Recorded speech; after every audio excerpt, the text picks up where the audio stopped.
반갑습니다, 여러분. RS입니다. 어제 시장은 상승 출발했으나 빅테크 등 차익 실현으로 나스닥은 1% 넘게 하락했습니다. 금리 인상 예정인 7월과 경기 침체 불안감에 다시 한번 조정의 시간이 왔습니다. 나스닥 QQQ는 21선을 터치했습니다. 기회가 다가오고 있습니다. TQ는 4%가량 하락했습니다. 나스닥보다 더 하락한 모습입니다. 테슬라의 경우 무려 6% 하락했습니다. 애널들이 목표치를 앞다퉈 낮게 수정함으로써 테슬라의 경우 주가가 더 많이 빠진 모습입니다. 반도체 레버리지의 경우 초반에 무려 6% 넘게 상승한 모습이었습니다만 나스닥 하락, 엔비디아 하락과 더불어 약상승으로 마감한 모습입니다. 시장엔 다음 달 FOMC를 앞두고 큰 이야기거리가 나온 것은 없습니다. 차익 실현 매물들은 쏟아지고 있고 경기 침체에 대한 이야기들이 슬금슬금 다시 나오고 있습니다. IMF는 투자자들이 과도하게 긍정적이라고 평가하고 있습니다. 이런 불안감을 조성하는 뉴스는 나올 시기가 되었습니다. 역시나 모건 스탠리입니다. 꾸준히 약세를 외치는 마이클 윌슨이 다시 또 나왔습니다. S&P가 3,900까지 흘러내릴 수 있다고 공포를 주고 있죠.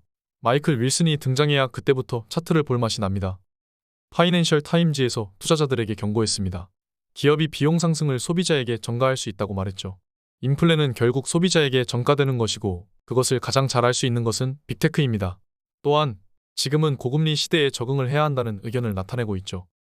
연준의 입인 닉 미라우스 기자가 올린 연준 보고서에 따르면 그동안 기업들이 낮은 이자율과 낮은 법인세율에서 사업을 했다고 평가가 되었습니다.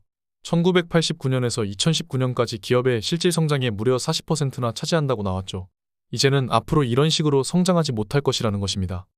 그동안 사업하기 좋은 환경이었지만 이제는 그렇게 하지 못한다는 것입니다. 고금리 시대가 아주 길게 유지될 것이라는 거죠.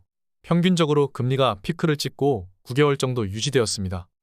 그렇다면 비용을 전가할 수 있는 기업에 투자해야 합니다. 압도적 가격 결정력을 가진 미국 빅테크에 투자해야 하는 것이죠. 이제 투자할 수 있는지 살펴보겠습니다. 나스닥은 21선을 터치했습니다. 제가 말씀드렸던 부분은 21선에 터치를 해야 그때부터 매수를 할 수 있는지 볼 수 있다고 했죠. 드디어 21선을 터치했습니다.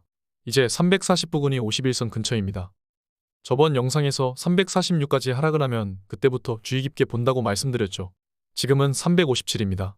이후 조정이 더 온다면 335불에서 340불 부근이 아주 강력한 저항이 될 것입니다.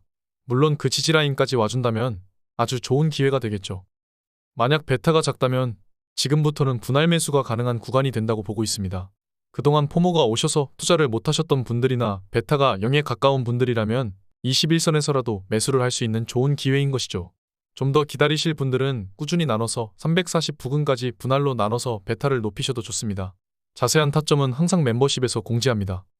정말 그동안 수많은 분들께서 포모를 느끼시고 저한테 상담을 요청하셨습니다. 그런데 지금은 그런 분들이 하나도 없습니다. 이상하지 않나요? 얼마 하락하지도 않았는데 그런 분들은 들어갔습니다. 포모가 온다면 그때는 사면 안 되는 때이고 오히려 시장이 두려워지기 시작한다면 그때가 투자 적기입니다. 물론 61선까지 하락을 해줄지 안 해줄지도 모르지만 와준다면 그때는 기회가 될 것이고 포모를 느끼는 분들은 없을 겁니다. 또한 340 아래로 가는 역대급 하락이 와준다면 그때도 신나게 담아야 할 시기인 것이죠. 제가 매수했던 부분들은 잘 보시면 어느 정도 상승이 있은 후에 조정 시에 매수를 했다는 걸 알 수 있습니다. 상승할 때는 절대 매수하지 않죠.